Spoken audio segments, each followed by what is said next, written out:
Hello, TCI, Jonathan's Refuge, all our faithful followers and friends out there. Thank you for all that have been praying for my friends, the Schreibers. We love you all. Scott, Debbie, love you guys. Glad to hear the surgery went well. We've all been praying for the Schreibers. They're very dear friends of our ministry and our organization. Tonight's message, let's jump right into it. So before I do that, I want to share some amazing news. As you all know, I own many companies. Nonprofits, a church, and Jonathan's Refuge. You all hear that term, right? Well, Jonathan's Refuge is a part of our nonprofit, Grace Connection Services, and it's a home of hope for men. Well, we just opened our second home of hope, but this one's for women. So we now have two homes of hope for men and for women. So we have our second home here in Arlington, Washington, that we just took the keys in possession of yesterday. We're very excited. We have our new manager. I'll be doing a broadcast all about it. And we have a property that was just perfect. It's only available for the next 2 years or so. And then they're going to demolish the whole thing and then put in brand new stuff. Working with an organization that's a friend of ours, and multimillionaires that do all these investings. And so they've got property sitting there, and we, of course, got money and people that need a place to live, so we made a deal. Anyways, thank you for all your prayers, but I bring that to mention it has zero furniture, and we need furniture. So this, we need, what do you call them, twins? So a single mattress for just one person. So we need 2 twin beds, box spring mattress, and the metal frame. So if anybody has 2 of those or want to buy a set for us and donate it, we really could appreciate that. We need furniture for a living room, so couches. And when I ask for donations like this, folks, I want to tell you how I give. So when I give, as an example, I'll take a shirt like this and give it to the guys at the refuge. But I take them and go to Nordstrom's and I buy them a shirt like this from Nordstrom's where I want to shop. I take them to the nice places where I want to bless them the way I would want to be blessed. So I say that because I've had people in the past like, yeah, I got a couch. It's the one that's in the backyard that's been rained on 20 times and they sit on it to smoke their cigarettes and cigars, I guess. That's not what we want to do. This is a home for women with disabilities and children. And there are not a lot of these actually in the state at all. There's almost none like this because of a lot of reasons, which I won't go into. But I want you to, if you feel God leading you to help us get involved and maybe do some more things like donate and help us, do some stuff, we really need that. So please, this is an organization that is changing the world one person at a time. Let's jump into today's message. We're going to talk about joy. Now, I was raised in, as most of y'all know, in a Judeo-Christian family home. Okay, so Christianity was what I was raised in, and I am an inclusionist, which means that TCI, the Church of Inclusion, all faiths are welcome because all faiths are the same thing. If you're a Muslim and I'm a Christian and they're a Jew and that's a Buddhist and there's a person of Krishna, it doesn't matter. Or if you're from, following what faith, the Taoism or whatever it is, it's all the same God. It's the same consciousness. We just call that a different term and name. And so today I'm going to be taking some stuff from the Jewish faith. We're going to talk about a man named King Solomon. Solomon was king of Israel after David, King David. You all heard of the story of David and Goliath. His son became the next king, and that is Bathsheba was his mother. King David, and Bathsheba had a guy named Solomon. Solomon became one of the wisest men on earth. People that don't even believe in a God study Solomon. He wrote a book it's in the Bible. It's in the old faith of the Torah and things. They put these all in the same books throughout different religions because the book of Proverbs is filled with knowledge, wisdom, if it's applied. So let's see what it says in today, the 17th.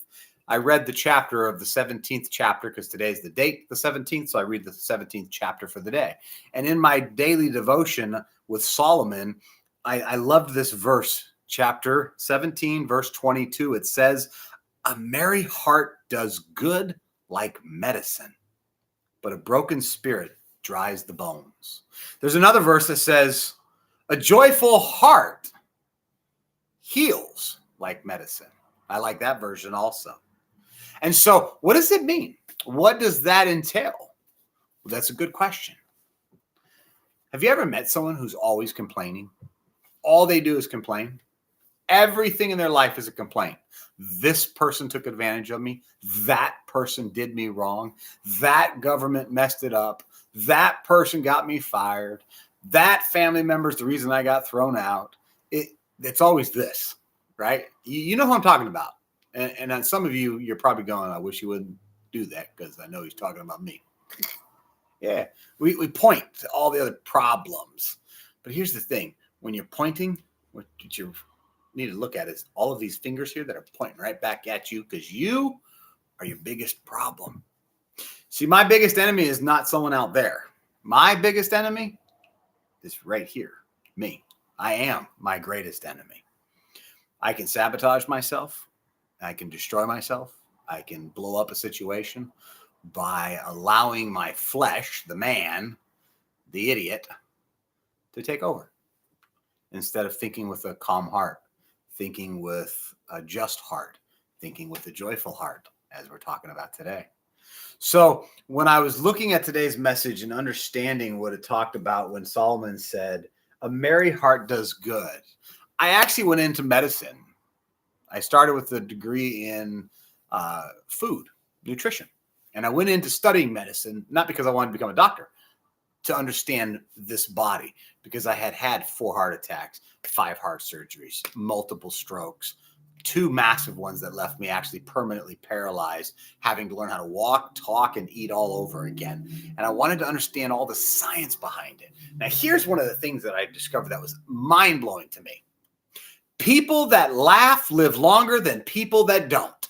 So all your grumpy family members, they're all going to die sooner than the happy-go-lucky ones. Now, I know what you're saying. Oh, I got this one uncle, Uncle Bob, or Uncle Fester, or Aunt Bertha, and they're the orneriest, meanest, nastiest person you ever met, and they're still alive. Well, listen, even the sun shines on the behind of a baboon once or twice a year, okay? But in an overall aspect, the numbers don't lie. The research has proven happier people live longer. Negative, mean people live shorter lives. But that's not the main thing I want to discuss. It's part of it. Part of it is understanding the power of joy.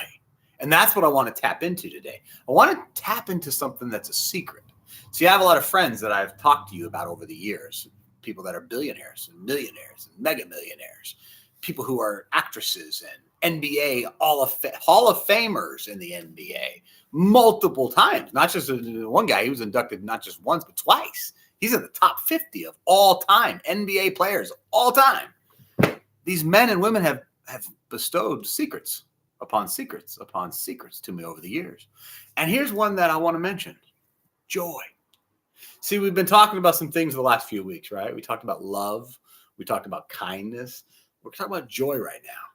Joy is a secret. I want to tell you something. If people always say, hey, Brad, how'd you build this multi-million-dollar company? Tell me the secret. I tell the secrets all the time, but nobody's actually really listening. Because what they're looking for is they just want me to hand them something that they can just go cookie cut. I'm doing that, but they're not listening. So they think it's some mathematical equation that they can just put 1 + 1 + 1 and that equals success. It actually is that simple, but when you tell them that it's about having joy in your heart, having a mindset, having a positive attitude, they all go, yeah, I got all that. And that's when you know they don't. When they tell you, yeah, I got all that. They don't have it all. So how do you stay positive? And in today's discussion, how do we stay joyful? Because joy can heal you. I was in that state of being paralyzed, couldn't hear, couldn't talk, couldn't do nothing, right? I had to learn how to do it all over again. And here's what I did. I did it faster than anybody in the entire rehab center had ever done. I'd set records in the state. I set records in our country for rehabbing so fast. And people would always say, what's your reason? Now, at first I told them it was positive thinking. And that is true. Absolutely. But I also kept a secret back. I always smiled. You see, if you ever ask me how I'm doing, what's my answer? Go ahead. You guys are all there. I'm going to be sitting there tonight watching this with you. What's my answer when you say, how you doing, Rev? Fantastic. That's my answer. You say, but that's candid. That's just appeasing people. No, I am fantastic, sun up to sundown. Now, today I'm dealing with some health situations that I deal with on a weekly, daily, monthly basis. I have heart problems. I have all kinds of issues. I have lightning bolt angina that can drop a man to its knees. I'm dealing with gallbladder pain that is so bad that the nurses I'll give you just one example. A nurse who had 6 children without any drugs said that her gallbladder pain is worse than any of her 6 children. It's worse than childbirth. I'm dealing with that. And yet when someone asked me, how you doing? I said, fantastic. And I was smiling. See, I've actually learned to smile when I want to go like this. Instead, I chuckle. I go, thank you, Lord. Thank you for reminding me I'm alive. When I feel the pain and it hurts and I want to go, right? Not me. I have trained my body 9 out of 10 times to go, ooh, thank you, God. Thank you for letting me know I'm alive. Yeah, that's it. So you say that's no secret. Really? Because I can tell you an NBA man who said he used to smile before he took the shot. And I was like, smile before you took the shot? He says, yep, because I visualized the shot going in first. And then I just followed through and it happened. And he's the top 50, Jerry Lucas, all time, NBA Hall of Fame. Amazing man. And they talked about this secret as though it was something you don't share, even though they shared it. It was a secret that people don't even, it's so simple that people don't understand it. So let's look at another religion real quick. I want to read some notes and things, so bear with me as I'm looking down. I'm not big with technology, as y'all know. So we're going to talk for a second. I want to share a simple thing. Look at the Dalai Lama. Have you ever watched him? The Dalai Lama smiles and laughs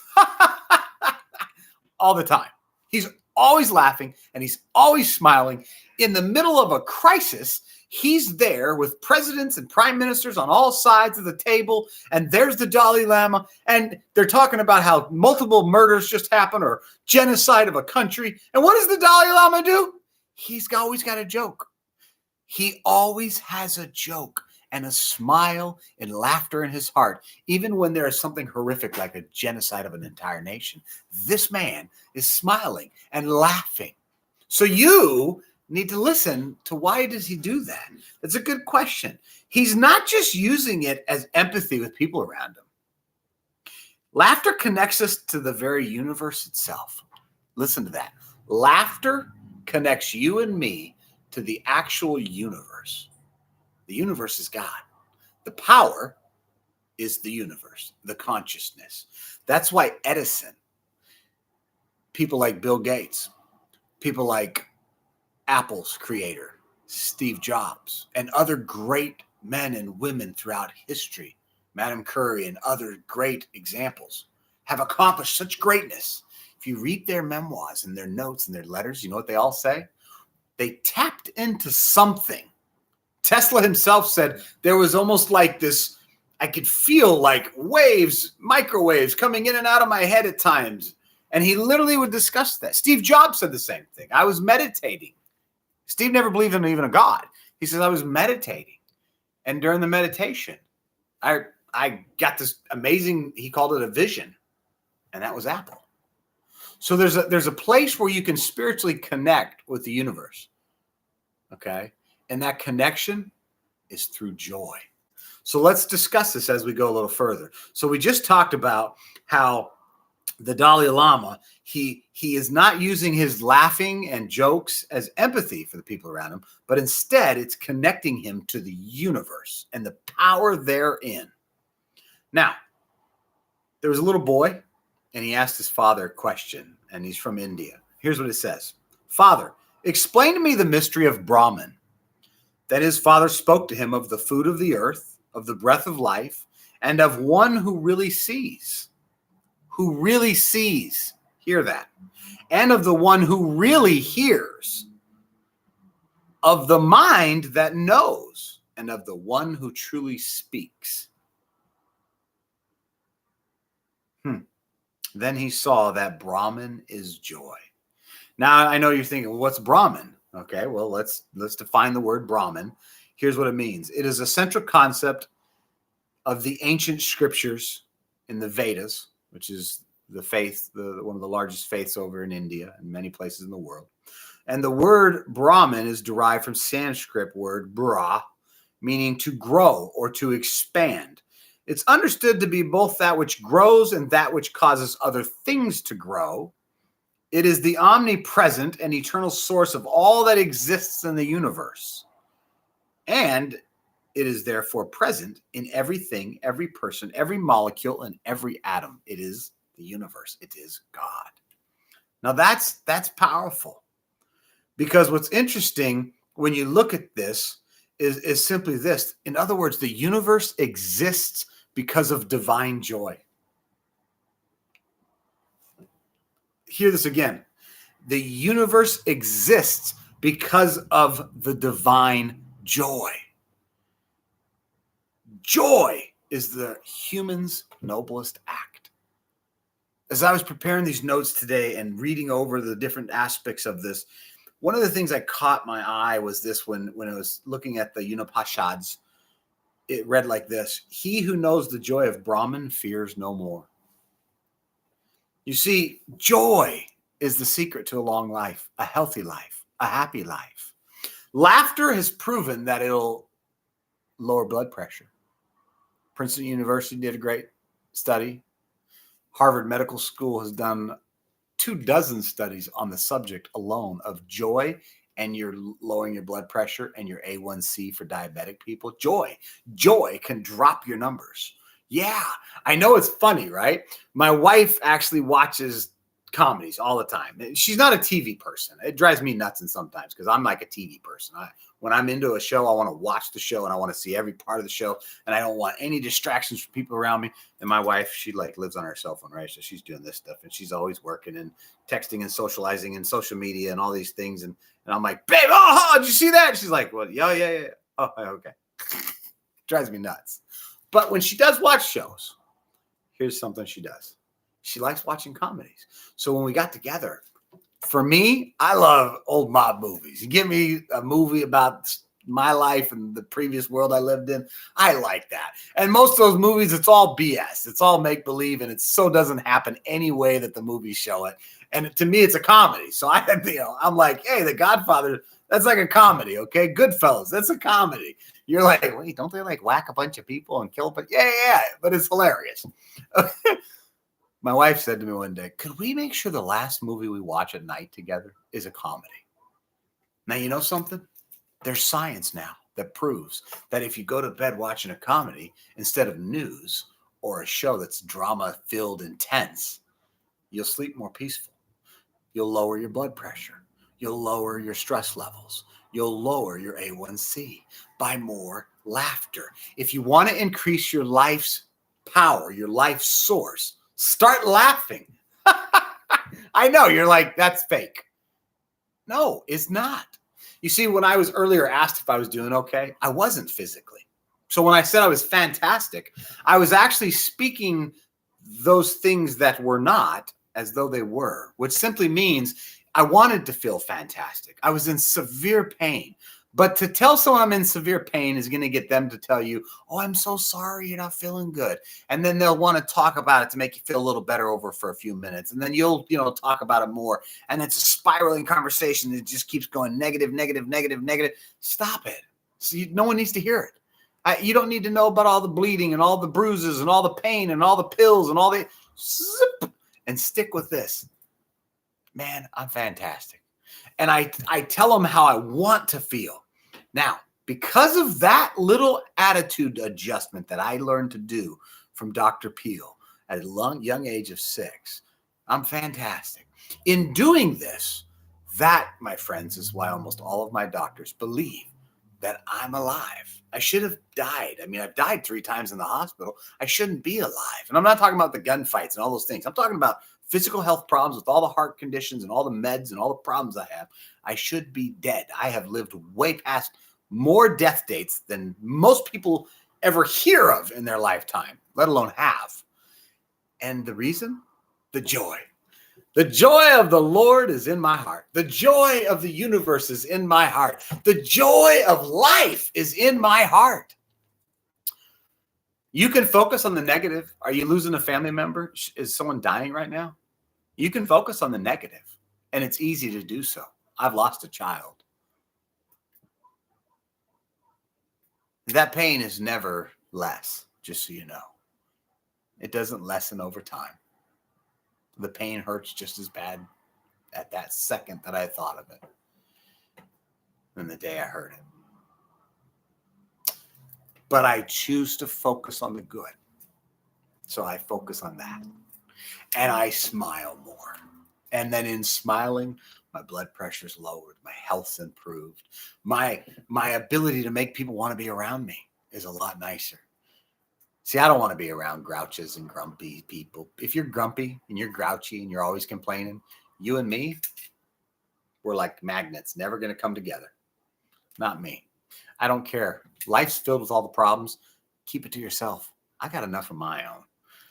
I want to hear the joy in your life. I want to hear of the good things in your life. See, we talked about love and what it means at TCI.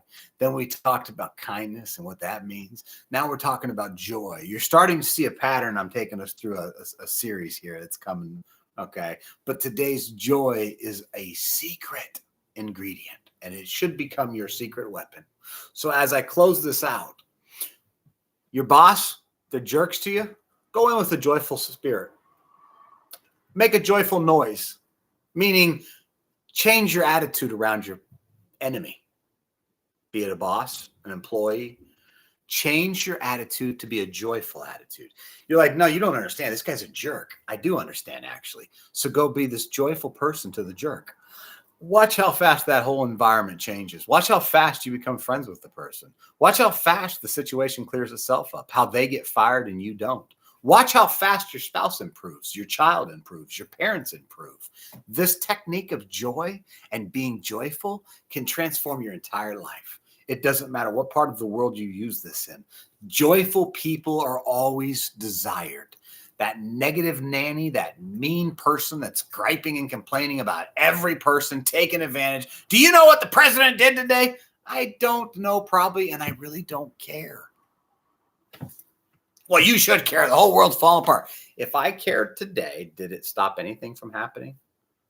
Some respects, some would say yes, some would say no, because there's always going to be someone who's going to disagree with us. But here's what I do know. Is it important to know what the president did? Sure. But I'm not going to focus on it if it was negative. I'm just going to process it, put it through. I know what someone did today that was bad. I know what the governor did. I know what our local mayor did. I don't know what politician that you think you need to know that's so critical. But start changing your routine. See, if you watch news, I have to hear the news. I invest a lot of money. I control a lot of assets for organizations. I need to be aware of what's happening and shifting in the world. Are we seeing a trend? Is oil prices going to go up? Is production of oil going down? There's a lot of things and dynamics. What's happening in Russia can affect many, many aspects of our economy, and the Ukraine, and then what's going on in China, and all of this ball that's turning around called Earth is very complicated. So you do need to be aware of all the things that are going on nationally and internationally if you're going to be running an empire and running kingdoms and overseeing churches and all these different things. With that said, you can get all the data and do it in a positive way. See, I get my news in the morning, and then that way at nighttime, it's just a matter of I want to unwind. And news is not something you need to unwind to at night. If you're doing that, get rid of the news. Fill your heart with joy and laughter. Start getting a little book. I keep a small little daytimer book that I can just flip through real quick. And as I flip through it, it gives me a little joke. And they're jokes that are usable anywhere. So it's not going to offend people most of the time. But get a little joke book so you can start telling little jokes from time to time. And don't be that guy that always has to tell the joke, but be the guy who's always joyful. So when someone says, how you doing? Have your answer be joyful and see what happens if you never answer again with, well, I'd be doing better if this happened. Get rid of that stuff. I'm doing fantastic. I'm great. I thought you just lost your job. I know that part's sad, but I'm excited because new opportunities are available, and so am I. And so find that positive twist on being joyful no matter what comes your way, and watch how fast you recover through those pains, sufferings, health problems, personal life crises, and everything else and in between. I love you guys. went a few minutes long, 4 minutes past my normal, but I love you very much. And I want you to be joyful. And I want you to get this secret down. Listen to me. My billionaire friends, my millionaire friends, my successful celebrities, all these people that have accomplished everything that people in their field would love to accomplish. There's one secret. They're joyful. They're joyful for what they do. My assistant was working with me today. It was a very stressful day, very stressful. And I kept saying this all throughout the day. Hey, take it easy. Relax, big guy. It's okay. It's all good. And it wasn't all good. But I would say it's all good because it is all good. At the end of the day, no matter what happens, including the terrible loss of a loved one, it is all good still. And that's the hard part. How do you get through the loss of a child or a wife or a husband? How do you get through that day when you lose your job and you come home and you don't even know how you're going to pay the rent next week?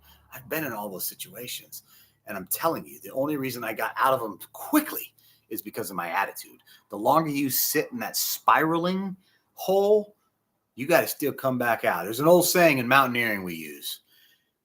Whenever you get to where you're going, remember, you're only halfway there because you still got to go all the way back to where you started.